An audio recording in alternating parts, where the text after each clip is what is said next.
41% Brazilian নেইমারকে বিশ্বকাপে দেখতে চান না।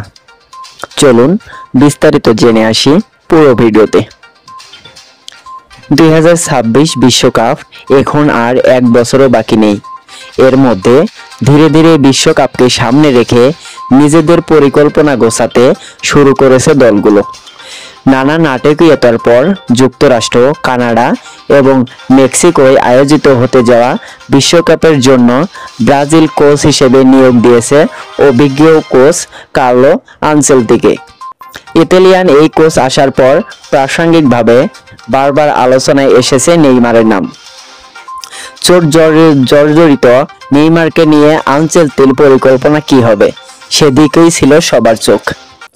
নিজেদের প্রথম দলে ফিটনেসের কারণে না রাখলেও সাম্প্রতিক নেইমারকে ভালোভাবে প্রস্তুত হওয়ার তাগিদ দিয়েছে আনচেলত্তি।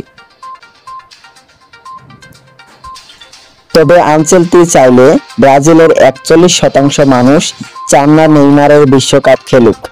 ব্রাজিলের একটি গুরুত্বপূর্ণ জনমত জরিপকারী প্রতিষ্ঠান ডাটাফেলার এক জরিপে উঠে এসেছে এমন তথ্য।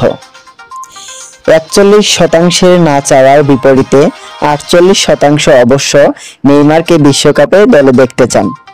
জরিপ অনুযায়ী 7% বলেছে তারা এই বিষয়টিকে গুরুত্ব দিচ্ছে না এবং 30% বলেছে এ বিষয়ে কি মত দেওয়া উচিত তারা এখনো বুঝে উঠতে পারেনি।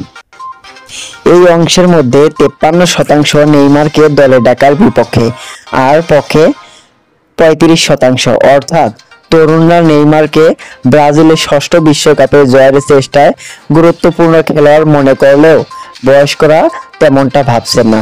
ধারণা করা হচ্ছে চোট সমস্যা, মাঠের বাইরের আচরণ এবং সাম্প্রতিক পারফরম্যান্স বয়স্কদের ভাবনাকে প্রভাবিত করছে। বিশ্বকাপ বাছাইয়ে ব্রাজিলের পরের ম্যাচ খেলবে আগামী সেপ্টেম্বরে। সেখানে চিলির বিপক্ষে ঘরের মাঠে এবং বলিভিয়ার বিপক্ষে খেলবে প্রতিপক্ষের মাঠে।